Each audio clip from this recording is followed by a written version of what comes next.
देखो मैं आपको आज के इस वीडियो में बताऊंगा जो कॉमन इमीटर एम्पलीफायर होता है उसमें जो अनबाईपास इमीटर रेजिस्टेंस होता है वो करंट सीरीज फीडबैक कैसे प्रोवाइड करता है।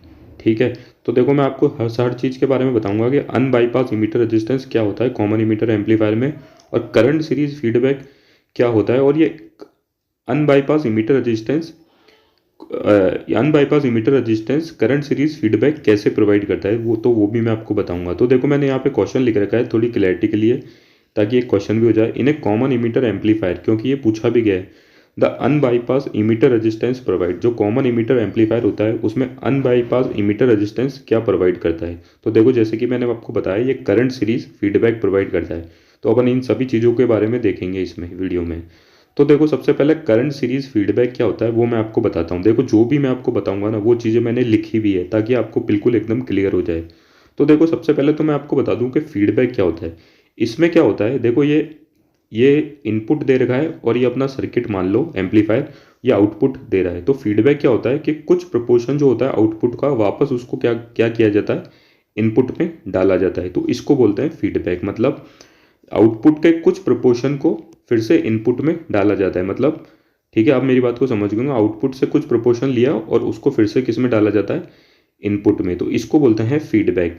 देखो सीरीज में क्यों बोला गया, देखो सीरीज में इसलिए बोला गया क्योंकि जो फीडबैक वोल्टेज है वो इनपुट वोल्टेज के किस में कनेक्ट है, सीरीज में कनेक्ट है, इसलिए इसको बोला गया सीरीज नाम दिया गया। करंट सीरीज फीडबैक का नाम बता रहा हूँ मैं कैसे दिया गया है पहले, फिर उसको आपको मैं समझाऊंगा।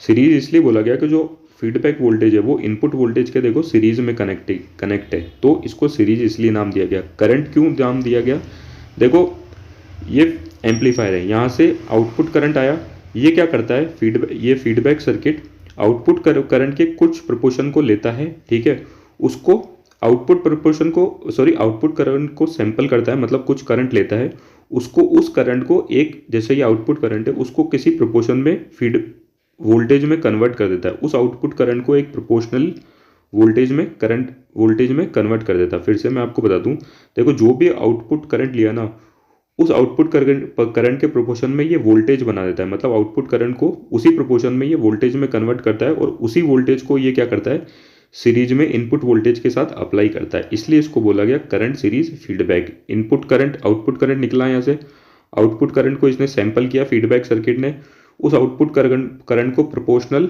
फीडबैक वोल्टेज में कन्वर्ट किया, इस फीडबैक वोल्टेज को ये इनपुट में वापस से देता है। तो इसलिए इसको बोला गया करंट सीरीज फीडबैक। देखो मैं आपको एक चीज़ और बताऊं, ये कॉमन इमीटर एम्पलीफायर है ना, इसमें नेगेटिव फीडबैक काम में लिया जाता है। ठीक है ना, तो जो फीडबैक वोल्टेज का नेगेटिव फीडबैक मतलब जो फीडबैक वोल्टेज का असर होता है वो इनपुट वोल्टेज को कम करना होता है। ठीक है, ठीक है, इनपुट वोल्टेज होगा तो आउटपुट भी अपना डिक्रीज होगा। ठीक है, तो देखो मैंने यहाँ पे यही लिख रखा है, जो मैंने आपको, जैसे कि मैंने आपको बताया, जो मैं बोलूंगा वो मैंने लिख भी रखा है। सैंपल आउटपुट करंट, जैसे कि मैंने बोला था करंट सीरीज फीडबैक में क्या होता है, सैंपल आउटपुट करंट को सैंपल करता है, convert it of proportional voltage, इसको एक प्रोपोर्शनल वोल्टेज में कन्वर्ट किया, and uses it as input signal, और इसको इनपुट सिग्नल में काम में लिया। ठीक है, आप मेरी बात को समझ गए होंगे करंट सीरीज फीडबैक क्या होता है। देखो मैंने करंट सीरीज फीडबैक को लिख भी रखा है यहाँ पे, करंट सीरीज और फीडबैक। करंट सीरीज फीडबैक बोला ना तो current refer to tapping of some output current through the feedback network.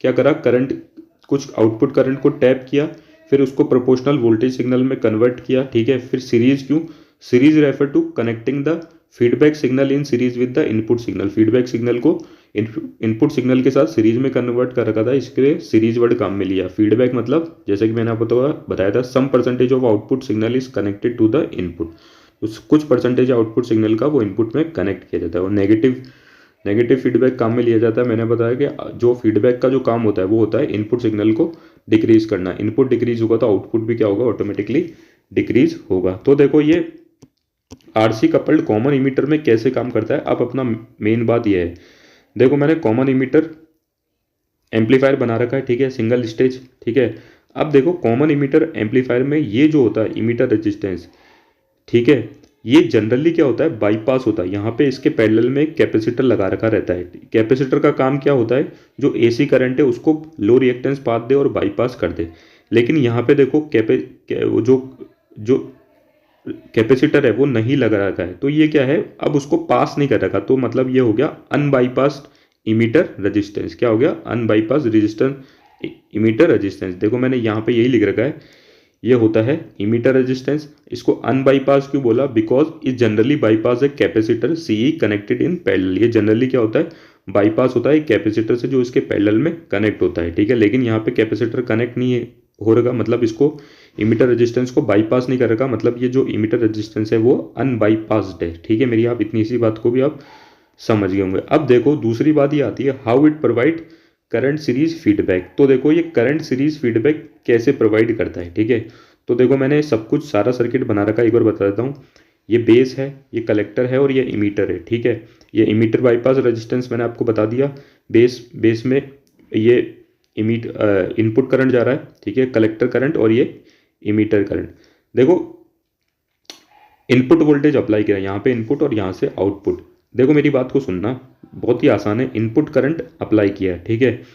Input current apply करते हैं तो इनपुट करंट जब फॉरवर्ड बाय पॉजिटिव डायरेक्शन में इनपुट करंट बढ़ता है, ठीक है, तो बेस इमीटर जंक्शन की जो फॉरवर्ड बाइस है वो भी बढ़ती है, क्योंकि बेस इमीटर वोल्टेज बढ़ता है। बेस इमीटर वोल्टेज बढ़ता है मतलब ये जो बेस इमीटर जंक्शन है उसकी फॉरवर्ड बाइसिंग भी बढ़ती है, और फॉरवर्ड बाइसिंग बढ़ेगी तो अपन को पता है बेस करंट बढ़ेगा। ये जो बेस करंट है वो बढ़ेगा। अपन को पता है जो कलेक्टर करंट होता है वो होता है beta times into base current. देखो जो मैं आपको बता रहा हूँ ना वो मैंने लिख भी रखा है, तो इतना घबराना मत, ठीक है।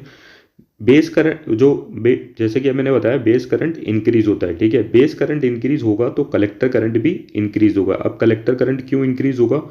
क्योंकि कलेक्टर करंट जो होता है वो होता है equals to beta times into base current. Beta क्या होता है? Current amplification factor. तो भाई बेस करंट इंक्रीज हो रहा है तो कलेक्टर करंट भी बीटा टाइम्स इंक्रीज होगा। तो देखो कलेक्टर करंट इंक्रीज हुआ, और कलेक्टर करंट जब इंक्रीज होगा ना तो इमीटर करंट भी इंक्रीज होगा, क्योंकि इमीटर करंट इक्वल्स टू होता है collector current plus base current. अब देखो इमीटर करंट जब इसके थ्रू इंक्रीज हुआ तो इमीटर करंट इमीटर करंट इस रेजिस्टेंस के थ्रू फ्लो करेगा, तो यहाँ पे क्या होगी? वोल्टेज ड्रॉप होगी। वो वोल्टेज ड्रॉप कितनी होगी? आई ई इंटू आर ई। भाई अपन को पता है करंट इंक्रीज कर रहा है तो करंट इंटू रेजिस्टेंस क्या होता है? वोल्टेज। तो यहाँ पे जो है एक वोल्टेज ड्रॉप होगी, वो होगी आई ई इंटू आई ई, ठीक है। इस वोल्टेज ड्रॉप का काम क्या होगा? ये जो वोल्टेज ड्रॉप है ये इनपुट वोल्टेज को कम करेगी। इनपुट वोल्टेज कम होगा, ठीक है, तो बेस इमीटर जो ये वाला जो वोल्टेज है VBE वो भी कम होगा। VBE कम होगा तो बेस करंट वापस से ऑटोमेटिकली डिक्रीज करेगा। बेस करंट डिक्रीज करेगा तो आउटपुट भी अपना डिक्रीज करेगा। तो देखो मैं आपको यही बताना चाह रहा था, ये करंट सीरीज फीडबैक कैसे हुआ। देखो आउटपुट करंट जो IC था उसको सैंपल करा, ठीक है, उसको एक प्रोपोर्शनल वोल्टेज ड्रॉप में कन्वर्ट करा, वो वोल्टेज ड्रॉप वापस से क्या करा? इनपुट में अप्लाई करा, तो ये हुआ करंट सीरीज फीडबैक, ठीक है। आप मेरी बात को समझ गए होंगे, ये चीज़ मैंने लिख भी रखी है। अब देखो नेगेटिव क्यों बोला? नेगेटिव फीडबैक क्यों होता है? क्योंकि इस वोल्टेज ड्रॉप का काम क्या है? इस इनपुट वोल्टेज को रिड्यूस करना है, इसलिए इसको नेगेटिव फीडबैक बोला। तो आप अनबाईपास इमीटर रेजिस्टेंस की बात को मेरी समझ गए होंगे। मैं अभी आपको बता भी देता हूँ लिखा हुआ, ठीक है, ताकि आपको और समझ में आए कि unbypass emitter resistance current series feedback कैसे प्रोवाइड करता है। तो देखो मैंने यहाँ पे फिर से लिख रखा है, how it provide current series feedback. फिर से बताता हूँ, input voltage increase in positive direction. Input voltage increase हुआ था पॉजिटिव डायरेक्शन में, ठीक है, जैसे कि मैंने था it would increase the base emitter voltage. जो बेस इमीटर वोल्टेज था उसको भी इंक्रीज किया था, ठीक है। Due to increase in base emitter voltage forward biasing increase. Base emitter increase होने की वजह से फॉरवर्ड बाइसिंग इंक्रीज हुई थी, और फॉरवर्ड बाइसिंग इंक्रीज होने की वजह से बेस करंट इंक्रीज हुआ था, ठीक है। वापस से बताता हूँ, इनपुट करंट इंक्रीज हुआ था, ठीक है, पॉजिटिव डायरेक्शन, तो बेस इमीटर वोल्टेज इंक्रीज हुआ था। बेस इमीटर वोल्टेज इंक्रीज हुआ था मतलब इस जंक्शन की फॉरवर्ड बाइस इंक्रीज हुई थी। ये फॉरवर्ड बाइस इंक्रीज होने के लिए की वजह से बेस करंट इंक्रीज हुआ था। इस बेस करंट इंक्रीज होने की वजह से ये कलेक्टर करंट इंक्रीज हुआ था। यहाँ से पढ़ के बताता हूँ, देखो आपको जो बताया था collector current equals to beta time base current वाला। अब देखो बेस करंट इंक्रीज हुआ था, यहाँ तक बता दिया। अब देखो collector current equals to beta time into base current. तो बेस करंट इंक्रीज हुआ, इसका मतलब अपना कलेक्टर करंट भी इंक्रीज हुआ। तो देखो कलेक्टर करंट IC इंक्रीज। अब कलेक्टर करंट इंक्रीज हुआ तो देखो अपना इमीटर करंट भी इंक्रीज हुआ, जैसे कि मैंने आपको बताया था, causing increase in emitter current. Collector current increase हुआ तो इमीटर करंट भी इंक्रीज हुआ, ठीक है।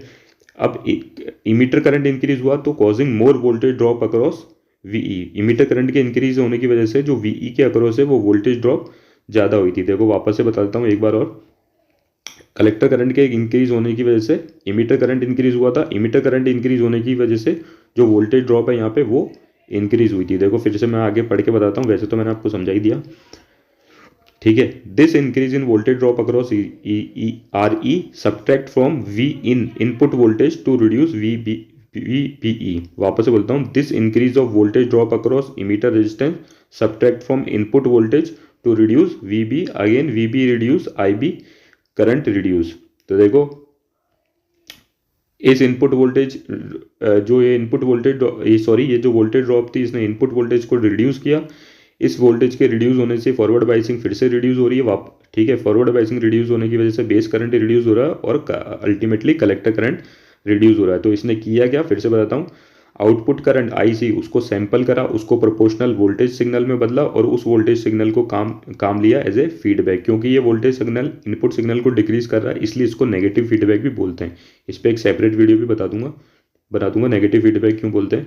देखो यही चीज़ फिर मैंने लिख रखी है यहाँ पे, clearly R E unbypass emitter resistance provide current series feedback, ठीक है। और कैसे फीडबैक प्रोवाइड किया, converting the change in IC को चेंज किया into voltage drop across itself, IC को चेंज किया वोल्टेज ड्रॉप में, ठीक है। This voltage drop reduce the input voltage, इस वोल्टेज ड्रॉप ने क्या करा, इनपुट वोल्टेज को रिड्यूस किया। तो R E provide current series feedback, therefore अनबाईपास emitter resistance provide current series feedback. तो देखो मैंने आपको ये बता दिया कि भैया ये करंट सीरीज फीडबैक कैसे प्रोवाइड करता है और इसकी पूरी नॉलेज भी आपको दे दी। Thank you.